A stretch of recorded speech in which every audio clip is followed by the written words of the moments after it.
Good morning, everybody, and welcome and thank you for joining us to our What Works Wellbeing webinar. I'm hosting this webinar on behalf of Zen Educate today. Zen Educate are an ethical alternative to traditional recruitment agencies, social enterprise and Crown Services supplier. So today we're welcoming colleagues to our webinar from across the UK, and it's lovely to see so many of you. The format today will be some introductions to the panel, and an introduction to our topic, followed by each panel member responding to our initial questions, sharing insights and good practice from their area of expertise. And then we'll take some questions. If you have a question, please type it in the Q&A box. We may not get through all of them, but we will do our best. If you have general questions or comments about the session or follow up, please do add those in the chat box and one of the team from Zen will respond to you. Do let us know where you're joining us today from. It's always good to know where people are coming from, and it's good to know who's here. So do introduce yourself and one of the Zen team will just respond and say hi back to you as well. I'll introduce our panel. So Liz, you're the head teacher and local leader of education at Holy Trinity Primary School in Halifax. You helped to develop and test the DfE's school workload reduction toolkit. You also started working at Holy Trinity as a deputy head in 2007, becoming head teacher in 2012. So you've got good longevity at the school there. And during your 15 years of teaching, you've worked as an advanced skills teacher as a local authority consultant as well, working on interactive whiteboard technology. Those were days, weren't they, when we were all learning?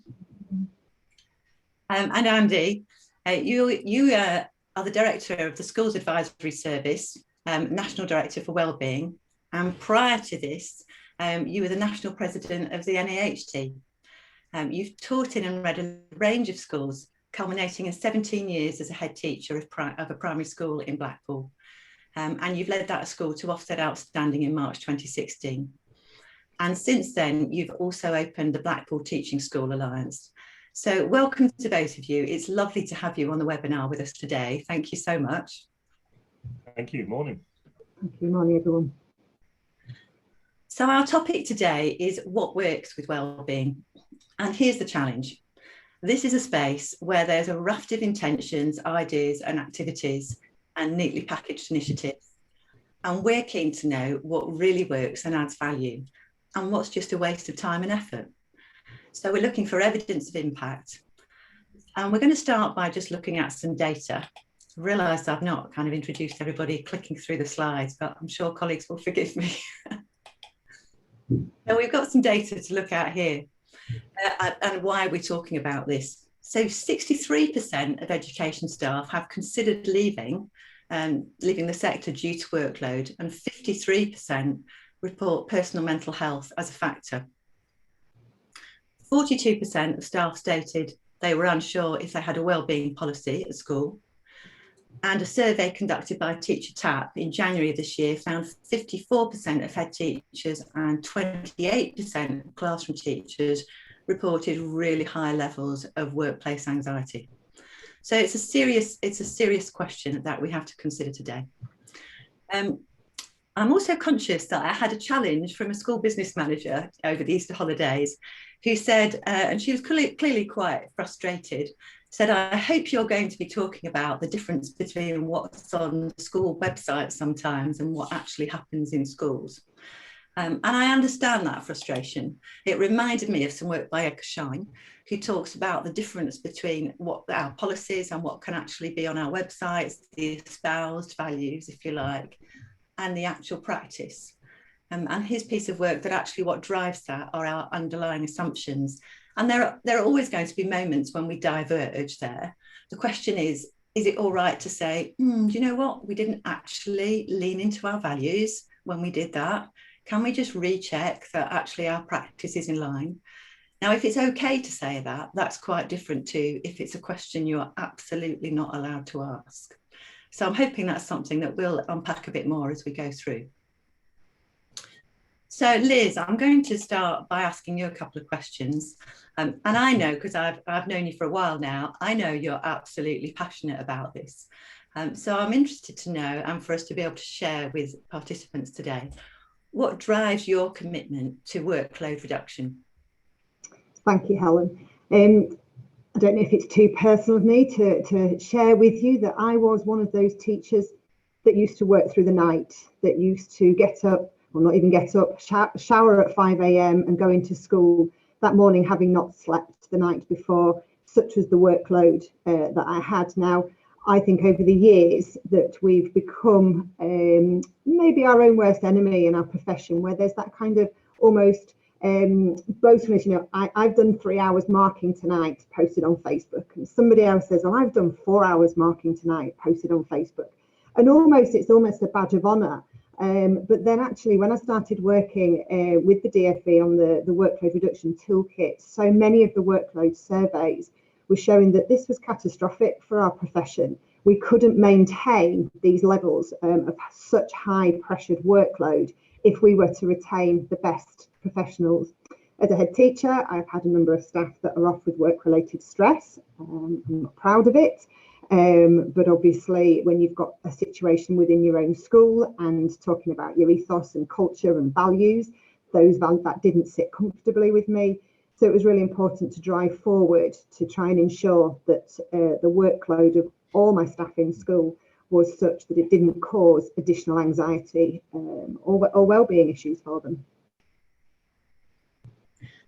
And I know that you've carried that into your strategic work.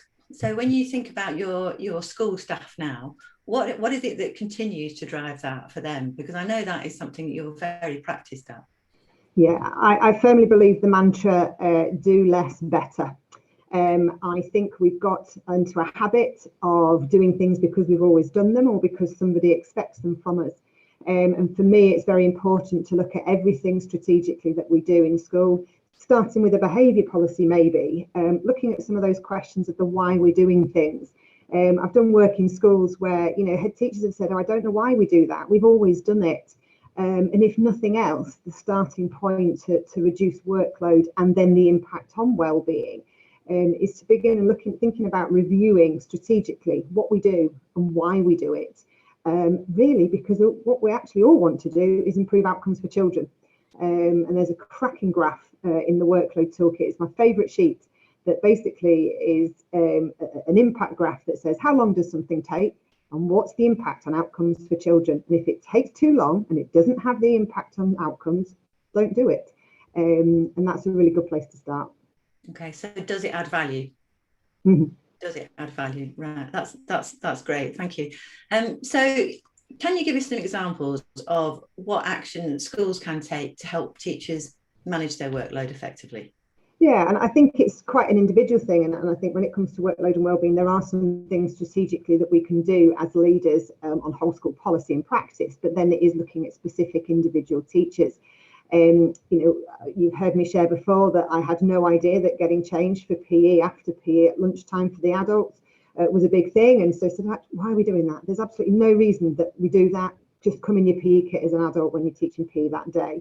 We used to do subject newsletters to parents, and we realised that actually the impact on outcomes for children was nothing, and all it did was create anxiety in the staff in the 12 weeks leading up to the week that they were going to provide some evidence in the newsletter.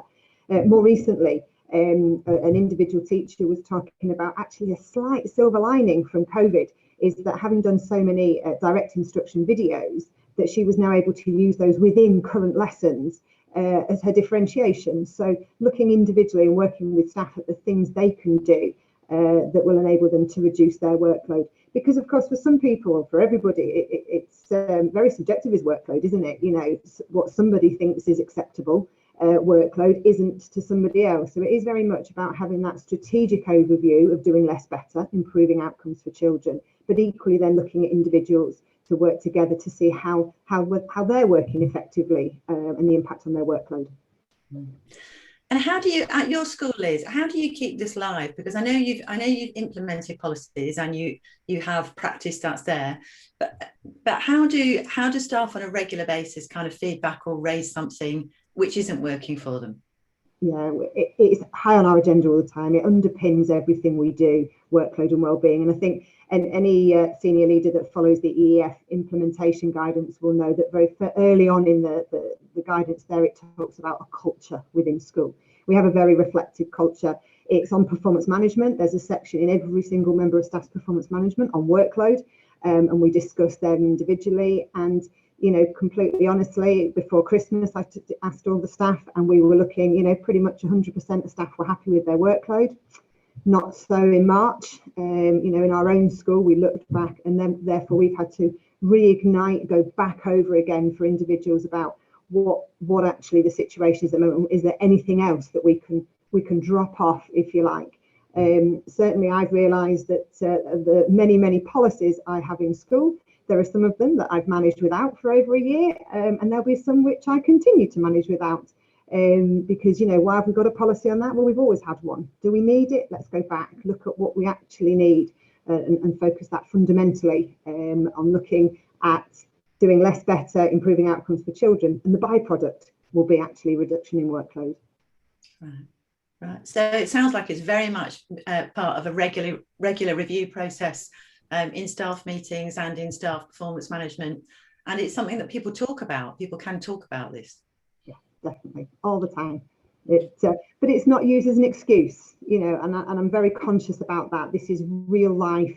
You know, we don't just bandy the word workload round or well-being. This is practical. You know, you just mentioned website and reality there. You know, this is something that's borne out in our ethos every day. All right. Okay. Thank you, Liz. Andy, I'm going to move on to a question for you. So when wellbeing is working well at a school, what are the values that leaders and governors bring to their work to improve staff wellbeing? It's incredible listening to Liz and just revisiting in my own mind exactly what I'd been through as a head as well, and workload and well-being is so intrinsically tied together that for me it's in many ways the first piece of the jigsaw that needs to be addressed, because it's something that takes away from well-being. I think in terms of leadership of well-being, and I'm just going to labour this point, you know, I think well-being needs to be led, and I think sometimes, I mean, we've kind of assumed what values do leaders and governors bring to their work, and there's an assumption that it's led by them. But I've visited some schools where it's actually led by a teaching assistant or somebody else on the staff, and I think whoever you as a head decide you're going to leave this with to lead, it has to be somebody who has the power, authority, resource to be able to make a difference. So I just wanted to make that absolutely clear. So I do think wellbeing needs to be led. The other part of this that I just want to get to before we start to unpick a little bit more is the extent to which the word wellbeing can mean all sorts of things to different people. Mm-hmm. And quite often you'll hear a phrase of, well, what's so-and-so doing for my well-being? And well-being has to be shared. There's a shared responsibility for well-being. And when I say the word well-being, the words that go through my head are trying to make sure that the staff in our school are the best version of themselves that they can be.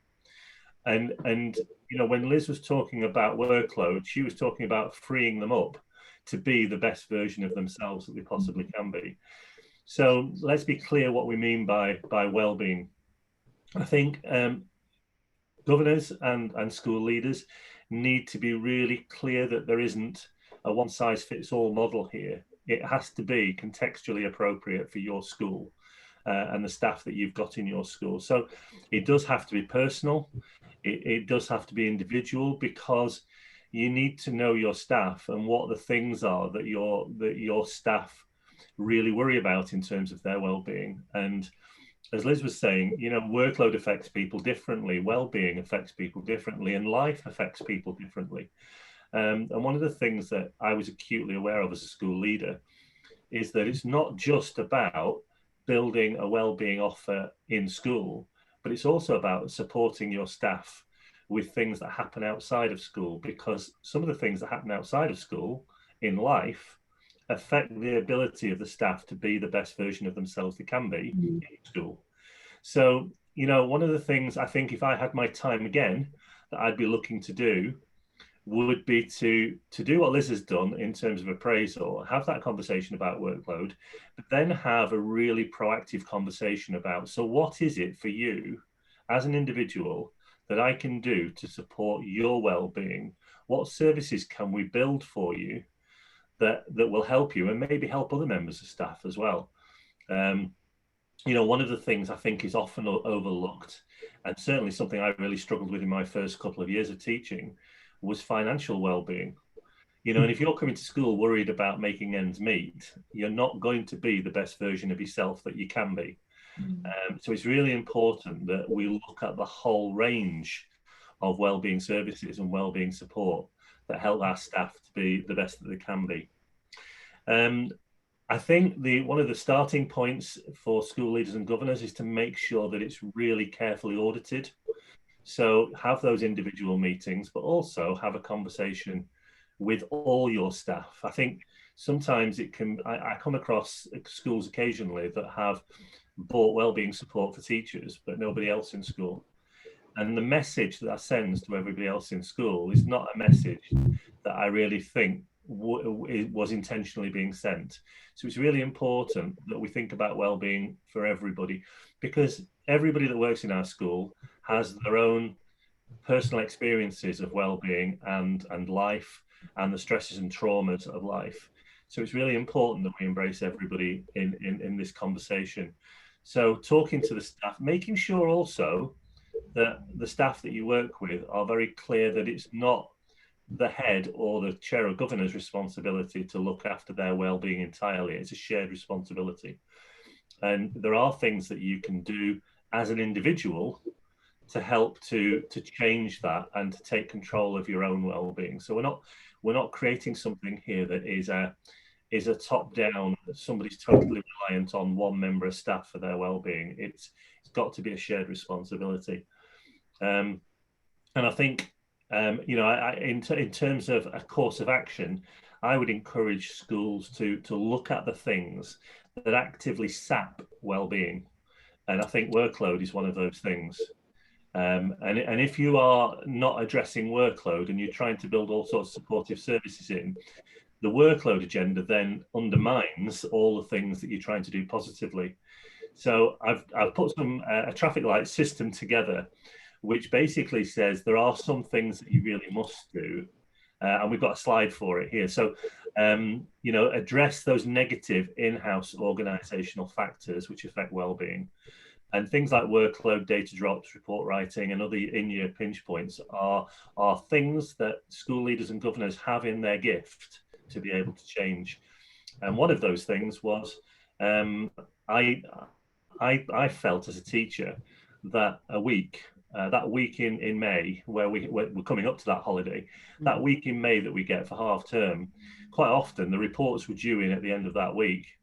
And so if you're not careful, the staff who are supposed to be getting a break, ready to be the best version of themselves they could be in the second half of the summer term, are spending the entire week doing reports, 70 sides of A4, you know, in that week. So if we break that down and we say, and this is something we did at my school, was to take a week from the summer holidays and attach it to that week, so that, and more often than not, it was the first week in June, which happened to be the cheapest time of the year for you to have a family holiday abroad.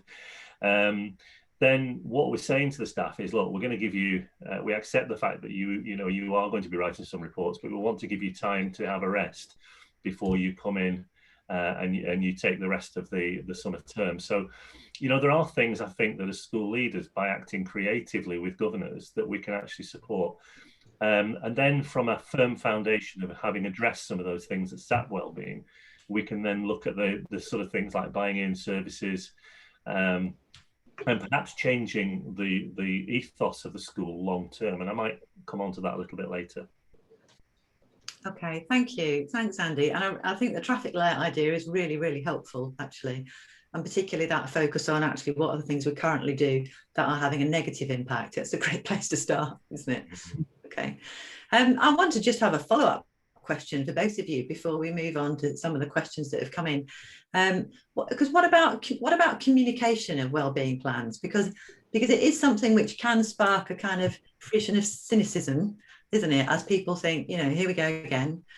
So how do you communicate the plans and the impact and the purpose successfully? Do you want me to lead off on that one? Go on. To be honest with you, the communication of a plan shouldn't be difficult, because if all the staff have been involved in the process from the beginning, it is their plan. So it's not a school plan, it's not a governor's plan, it's not the head's plan, it's not even the CEO's plan. At the end of the day, it's about building this together with the staff. And I've had conversations with trusts about this, and they've said, you know, should we do something trust-wide? Well, you might have some principles that you might want to do trust-wide, but actually drilling down to school level and to deal with the contextual issues in that particular school, I think is the appropriate way to go. So, you know, if staff have been involved in the building of that plan, then they know what's in the plan, they know what they're working towards. I think it's really important to keep visiting it at staff meetings and to give staff the opportunity to be able to feed back. Now, clearly, if you're having an academic staff meeting at 3:30 on a Wednesday night, you know, your cleaner who works between 6:30 and 9 o'clock in the morning is not going to be able to attend that. So you've got to be creative about finding ways that you engage with all staff to make sure that they can feed back on it. But there are tools out there, and we at SAS have actually bought a tool, an audit tool for all of our schools to be able to access. It's basically a product called EduPod, and it's a piece of software where you can audit your well-being in school, and you can build a plan with the staff in your school. And the beauty of this is it provides you with a desktop that allows you to then share that desktop with the rest of your staff in school and give them regular feedback on the way that the school and the plan is performing. So, you know, I think involving people in it from the start and at all aspects through review and evaluation is the way to go. And I think I'd add in there, I think your key word, Helen, there was communication. Actually, I believe communication underpins most of leadership within a school, but particularly when we're talking about leading any change and any developments with the school. That communication protocol that sets out, you know, how often we will tell you about this, when we'll talk about it, and that communication beyond just the school. You know, what message does it give to parents when things have changed, and all suddenly it seems like the school are working very much on wellbeing or workload. It's interesting listening to Andy talk about reports. We consulted with parents about reports, and it was really interesting how they came up with the fact that it would be more useful to split the report that we normally have in the end of the year into two, so that we had some of it in February, March, and some of it in June, July. Now, they have no idea that actually what they actually got in the end resulted in less workload for the staff, because the way that we communicated and the way that we consulted them was about very much, what information do you want to know about your child? When do you want to know it? You know, knowing that the child is still struggling with parentheses in July is no good to that child for the end of that term. So we moved that bit to March. So I think communication, as Helen said, is really, really important, and how we communicate what we're doing. The other thing that I'd say is that in terms of workload particularly, if it is part of the culture of the school, then it's the whole how that's communicated would be underpinned in a school development plan, for example. So if the school's working on something particularly in maths, then within the plan, doing less better and doing things that are targeted on improving outcomes for children will inevitably result in not doing some of those other things. So I think, you know, communication is really, really important, whether that be through a strategy that's, you know, regularly reviewed, or actually through everything within a communication protocol. That's really helpful, thank you, and I really like the idea that you're putting forward. Actually, if the staff have been properly involved from the outset of this, then communicating the plan isn't a problem, Okay, I'm going to move us on to some participant questions. Liz, would you like to lead off on the first one? Yeah, Yeah, so consistency of good well-being. I think, you know, well-being, I think Andy just mentioned, means different things to different people. I, as a new head teacher, set up well-being afternoons, and I was delighted that I'd got these 11 activities, and that every other Wednesday a group of staff were released from their timetable and off they'd go and do these activities. I was being very, very consistent. Everybody was getting this, you know, absolutely. And then the first complaint came in, because somebody said, you know what? I'd rather have an afternoon to clear my desk than I would going to feed the ducks and some meditation. And then somebody else said, you know, well, actually, I'd quite like, and I think it's very difficult for us to be consistent in the what, but we must be consistent in the how we approach. So for me, it's very much about the strategy that's consistent, but not necessarily about what people want to do as individuals. And I think that's where, back to communication, it's so important to know from individuals what it is that will support their well-being. I often start workload sessions in schools talking about the differences in the staff, in that we may have staff in a school who've got young preschool children who they want to get out of school as quick as they possibly can and not be sneered at for leaving at 4 o'clock, because they want to get home, play with their children, put them to bed, give them the bath, etc. And then they choose to do their work after the child's gone to bed. Other people like myself, children at university, so I don't have to rush home, and I can choose to stay in school a little longer, but not take anything home with me. Staff who have got caring responsibilities for parents. So I think what's really important is knowing your staff and knowing the drivers for them, and then making sure your wellbeing provision strategy is consistent then. Thank you, Liz. And I'm going to pass over to Andy for the next question, which is about consistency across a really big school. Because, you know, we know that some one form entry primary schools might have 50 staff. A large secondary school could very easily have 200 staff. So how does that work across a large school? I think in terms of consistency of good well-being, I think it's very difficult to be consistent when well-being can be so intensely personal, and it has to be in many ways bespoke to the things that are important to that individual member of staff. What you can have is consistent principles, and I think, you know, that in many ways, as you get into a bigger school, those principles, those strategic principles around well-being need to be consistent. So, you know, I had a phrase about well-being, which is, this is the way we do things here.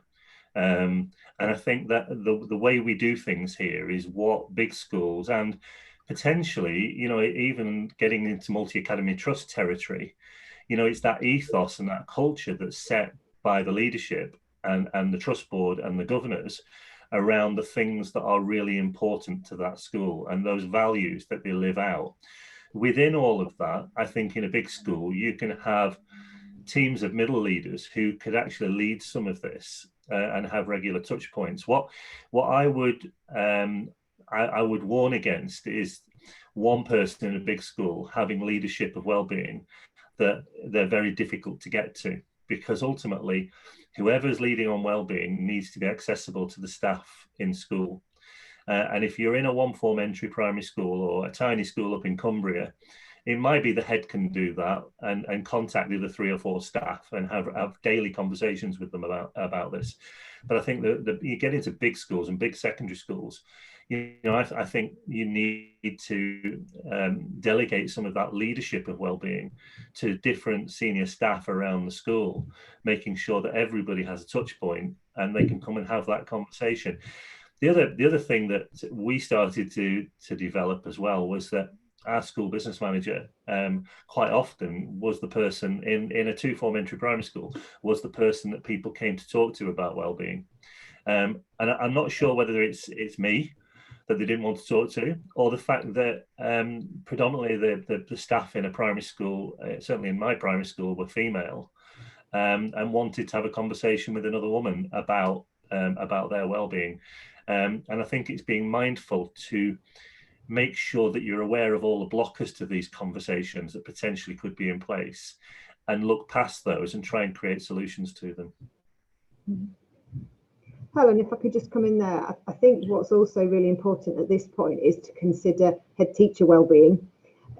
because often in school the head teacher is the person that everybody goes to, and it's very hard not to own part thereof of various different people's wellbeing issues. And I learned very early on in my headship that it's just not possible. I'm not saying I'm very good at it. I still have a difficult time when staff come and share various bits of news, and I can't fix everything. We do have a very solution focused approach at Holy Trinity, but I can't fix some of those things that Andy said in people's personal lives. But I think it's really important for also the head teacher to have somebody that they can go to. I mean, we're familiar with safeguarding supervision to support anybody that works in a safeguarding lead role. And for me, I'm a real advocate of that supervision, dedicated time for head teachers to be able to go and talk to somebody, as Andy's really talking about in the role that he has now, and being able to go and talk through, because actually some of those deeply personal things can take their toll on heads and senior leaders in much bigger schools if they are the person that everybody goes to with their issues.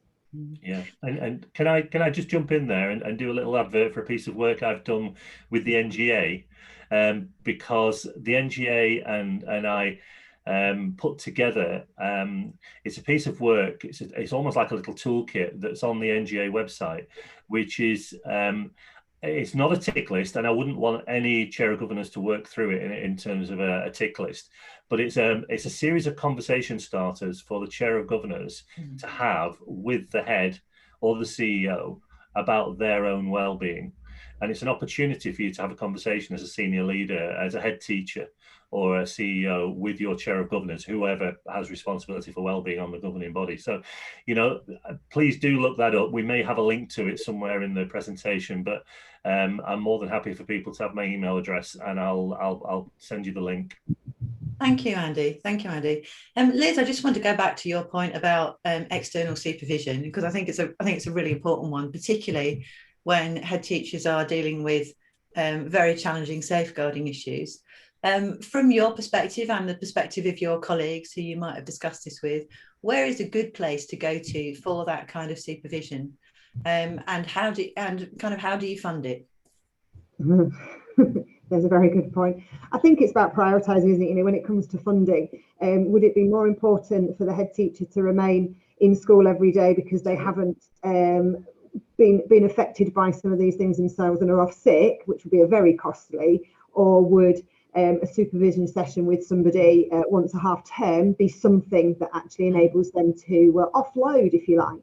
And sometimes it's those coaching conversations, isn't it, actually, that there's no outcome intended. How often do we do things as leaders and teachers and staff in school where there isn't something that's expected of us at the end? And for me, it's that opportunity to talk, and those very forward-thinking governors that are happy to organise now, whether that be through ex-head teacher colleagues, people that have left the profession that know what it's like. I was speaking to somebody very early on during COVID, and somebody said there's no experienced head teacher of dealing with COVID because none of us have ever been here before. And actually only those that were going through it at that same time really understood what it felt like on those day-to-day, month-to-month, and now into our second year of it. I think there are a lot of people out there, and certainly I know that the team that Andy work with offer those sorts of things. I would, whilst it's fabulous having head teacher friends that we talk to, and I have a number of groups of head teacher WhatsApp groups and head teacher friends that I talk to, it's really hard for all of us to remember that actually they're all going through their own day-to-day things where staff are taking things. So I think sometimes somebody that's outside of your school, wherever that might be, a number of people offer those services, ex-heads that have recently come out of headship that understand it to an extent and want to be able to do that, but with there's no result at the end of it. I was talking to a head teacher, and her governors had actually put one of her performance management targets was to read a book every month and to just share what the book was about with the meeting with their chair of governors, something that was about their well-being, to encourage them to step away from school, to actually do something. And it was a performance management target, and I just thought how refreshing that governing body could see that head teacher's well-being, addressing their well-being, would actually have a much better impact on their productivity in school. And it was in work time, it wasn't read in the evenings, it was spend some time during your working week, sit down with a book and read. And I think it's about, I had no idea, Andy, that you've been part of the author of the NGA. I have been advocating that NGA toolkit for governors to work with schools on wellbeing for ages now. So it's quite nice to know that where it was penned. And I think it's about governors having that forward thinking to be able to really approach the wellbeing strategy right from the very top, and ensuring that head teachers feel confident to do things that fit their wellbeing. My governors are great. They always say to me, what can we do to help? I'm like, I don't know what you can do to help. But it's about having those conversations and really getting down and underpinning what would be useful for that person's wellbeing, just like we're doing for our staff in school, somebody doing it for us as well. Yeah, no, that's helpful. Thank you, Liz. And I'm kind of minded that the last webinar I hosted for us was around children's safeguarding. And Kathy Graham, who's a head teacher in Manchester, was saying, actually, when you've been working with very distressing safeguarding issues, actually you really do need somebody to do that supervisory work with, who can help you work through your own experience of leading the staff and supporting that child and family. Excuse me. They also will be able to advise, certain counsellors and will be able to advise on detachment techniques. I had a horrendous summer 3 or 4 years ago where I had 2 staff and a child die within 3 weeks. And I remember reporting back to somebody who's trained and saying it was really weird. It was like it was happening to somebody else.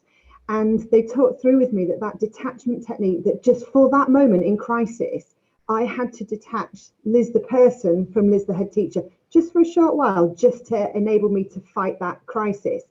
And it's those different techniques that people who are trained can support us with when we are dealing with pretty much day to day some really challenging safeguarding issues. Yeah, absolutely. And that actually leads us really well on to the next question that's come from a participant this morning, which is about how we integrate good wellbeing techniques into our working day. And Andy, I think this chimes with something you talked about earlier about, to what extent leaders have a responsibility for whole staff wellbeing, but actually as individuals, we have a responsibility to take care of ourselves. So I'm wondering if you have some suggestions or practices that you or colleagues regularly use throughout the working day to kind of help manage their wellbeing. I think it's about keeping it on top, at the top of the agenda. And, again, I would go back to that definition of well-being, because everybody, when you talk about well-being, people tend to think all sorts of things, soft and fluffy. Actually, it's getting people into a position where they can be the very best that they can be professionally and personally. So what can we do? What can we do to all of us, not just, the leadership team, all of us? What can we do to actually embed that? And I think, one of the things, again, that I would warn against is a series of unrelated, tokenistic almost gestures, because that, for me, isn't embedding it. It will happen all day, every day, if it's embedded in the relationships and the culture and the ethos of the school, in the way that we do things here. So it's really important for that conversation to take place with the staff, all the staff, so that everybody embeds those relationships, everybody embeds that philosophy into what it is they do. It's not something that a head teacher in their office can say, everybody's going to do this all day, every day. It has to be part of a team approach. And in many ways, that for me, the role of the senior leader and the head teacher in all of this, it takes me back to my last 6 months in headship, where I knew I was going to be taking on this role as Wellbeing Director for Schools Advisory Service. And my boss, John Brady, said to me, he said, you need to get yourself in shape, because we can't have a wellbeing director who is not a good vision of wellbeing. So I took myself in hand, because for about 5 or 6 years I was eating late, I was working late at school, I was doing nothing. I'd got to a stage where my daughters, I've got 2 daughters, one's 17 and one's 19, and they were both sort of in their early teens and needing running all over the place, and it's dad's taxi. And so you very much put yourself further down the pecking order. So I wasn't necessarily looking after what I was eating. I was very good at my drinking. I was only drinking at a weekend and drinking in moderation. but I do like chocolate, and I wasn't taking very much exercise. And one of the things that I did in the last 6 months in headship was to make a conscious decision that 2 nights a week I was going to leave school at 4:15, and I booked the gym for 4:30. And what that did was 2 things it did. First of all, it put me in a far better condition. And who knew that COVID was just around the corner? And clearly I've had COVID at some point because I've got those antibodies. But, you know, I'm somebody who is overweight and has asthma, but I actually got myself in a far better physical condition. And we should be doing that. You know, we should be affording ourselves good physical health, because, you know, I want to be around for my daughters to have their children and to be, you know, to be a great granddad. But the other part of all of this is that me going early gave permission to the rest of the staff to go early as well. And I don't think we can underestimate the impact of the boss leaving school. It's almost as if, right, we can leave now. And it's going back to a little bit about what we were talking about earlier about, you know, it's almost, it becomes a competition in terms of people staying. Well, I stay till 6. Well, I stay till 5:30. Well, I stay till 7. And why we should have to justify all of that. You know, at the end of the day, if somebody does the job and does the job effectively, they can go at 4 o'clock as far as I'm concerned. And I think one of the things I learned in my early years in headship was that just because people leave school early doesn't mean to say they're not working hard. And I found out that a member of staff who I jumped to some conclusions about in terms of their working day was actually leaving school at 4 o'clock, but she'd set a lounge up with a photocopier, a scanner, all sorts of other equipment, and was then working late into the evening to get all of the work done. She just chose to do it at home. So just because people are choosing to leave work early doesn't mean to say they're slackers. And I think sometimes we've got to give permission for staff to be able to get out of school and really embrace their own well-being. Sure, thank you. And we've got a question here about how to raise morale and team spirit during, you know, when we're in a COVID-safe environment. It's been really different. It's still really different. Liz, have you got a kind of particular thoughts about things that can just help when there's that space and that lack of connection that we're used to? Yeah, and I think really this is where you know whether the culture that you've got in place and your ethos and your values has worked. Really, it's when it's put to the test, isn't it? It's all right saying we've got these special values, but if they're just running under normal circumstances. I think for me, it's very much about keep the relationships that we've got, as Andy just said, and affording the technology that we've got, that we've all learned to love, maybe. You know, we had a system where as soon as a bubble closed, every morning there was a staff check-in, and there was no requirement to be in. It was just if you wanted to check in. Every lunchtime there was some gimmicky at 12 o'clock. If you were working from home, there was just a meet together, and there'd be today, you know, what's your favourite biscuit? Or if you're a biscuit, what would you be? You know, some of those really silly type questions, but it was a check-in just to keep that team spirit going. The other thing that has absolutely sort of, you know, been brilliant for us is that through Microsoft Teams, you know, there's several channels. We set up a shout-out channel, and I'm very much of the opinion, as Andy said, that, you know, wellbeing is a collective responsibility, and it's not just the head teacher that has to show appreciation to staff. They can actually show it to each other. And we've always had a staff shout-out board outside the staff room just for post-its, you know, slap them on when something's there. But the use of technology with the shout-out channel on Teams has been fantastic for one another to see the shout-outs that people have done and how appreciated they are by one another. And that's something that we've been able to maintain, whether you're a member of staff who's in school or a member of staff that's at home. We noted very early on in lockdown 2 that the staff that were at home working from home found it much more challenging for their mental health, and the staff that were in school found the physical side of it much more challenging. So it wasn't that one type was easier or harder than the other, but I think it's about recognising and acknowledging where those differences may be, and then addressing the morale things you can do or raising team spirit. So whilst I know there are little add-ons and they're not, you know, one little thing, we had a coffee van that visited school for the staff that were in school. They had that. The staff that were at home had a wellbeing afternoon where we had screen-free time, and they had to go to fresh air, something, those sorts of things to support their well-being. Because I think it's really important that we're saying it's not a one-size-fits-all, but we have got some of the technology nowadays to be able to continue to keep that spirit raised during some of the more challenging times that we've had over the last few months.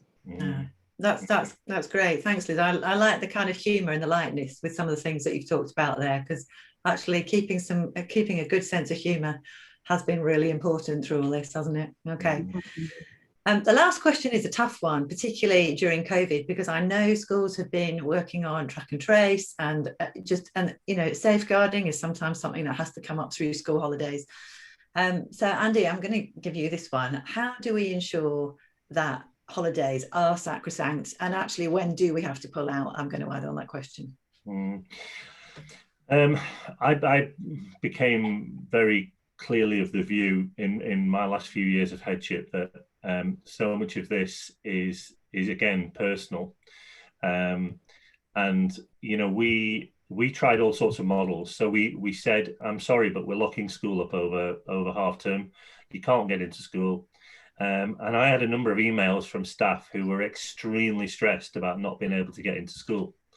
So I think it's about trying to provide a solution that enables everybody to have access and relieve some of those stress points that if you lock up school, it is clearly going to wind some people up, and there are others who think, crikey, I'm more than happy to have a week off, and not be anywhere near school.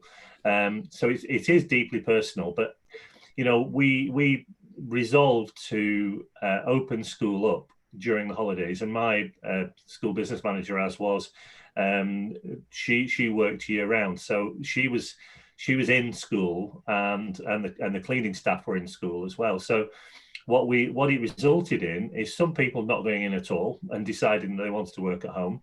Some people thought, I'm going to get in on the Monday or the Monday and the Tuesday, and I'm going to get everything done, and then I'm going to really put my feet up for the rest of the week.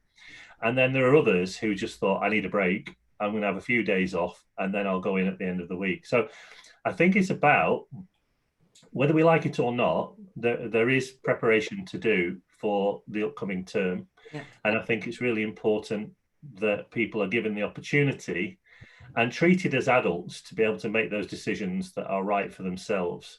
And I think sometimes as a school leader, if you make those decisions for them, you can actually upset their well-being just as much as as not. So I would try and ensure and emphasize within the culture of the school and the philosophy of the school that it's really important that people get a rest and get a break over the holiday. How they do that, I would want to leave that up to them. And I would completely agree with that. And I think this is back to the communication word again, speaking to staff before the holidays to, if anybody's got a concern about wanting to come in more, come in less, anybody that you can tell, which of your staff. And I had a member of staff that did 8-week jury service back in January and February, an awful murder trial. And she missed February half term. Now, we all know that she'd have done some work anyway, but she was utterly exhausted. So we sat down and discussed how we could work her workload so that she did get a proper break at Easter. And if that results in having to do some preliminary work just before, and how we did that. So one of the things we did was we had a science week, so remote learning in the last week before the children came back. All the children had a science week. It was a complete change to remote learning. There was a little bit more work the week before, but it meant that all teachers had the week beginning the 1st of March, where they were able to consolidate their planning and preparation time without it impacting negatively on the children. So I think it's about communicating and making sure that school leaders know the teachers, and you can see who needs what and how it's going to work, and then working together to find a solution that suits them specifically. Like Anne said, I've got an EYFS teacher who actually does a blog of her classroom. She loves spending time in her classroom. I love my office. It's one of my safe spaces. I'm quite happy to go and sit in my office sometimes because I want to be in my safe space. And it's all about choice, really, and having that communication with your staff. Thank you, Liz. And I'm noticing that there is a recurring theme here about the point you made, Andy, about highly personal and contextual. Mm-hmm. And actually, what we're talking about is that highly personal and contextual well-being, that people need support to find their own way to, but also we carry some responsibility as individuals towards that. Yeah. I've just popped up for us our a 5 ways to wellbeing explanation, which John O'Hay, who's our head of product, has created, just as a little kind of touch-based reminder, actually, that those really important things are all things that we've talked about today. Connecting, whether it's like this or whether it's actually in person again, now that we're allowed to meet in groups, being active, which Andy, you've talked about, actually just taking notice of how you are, and actually if you do need some help, making sure you find someone to connect with, or some supervision, particularly for senior leaders. Keeping learning, and I thought that was a great idea, Liz, the head teacher, who's actually, you know, read a book during your working day and actually learn something different. And I know teachers and in schools, people are doing this all the time, but actually giving and reaching out and connecting with other people. And these are all things that we can find a way forward with ourselves. Andy, I know you've already mentioned the National Governors Association, and they have lots of great resources, actually, and they also have some great question ideas about how to think about where to get started. And I just picked out 5 here for us to have a look at really briefly, because time is pressing on.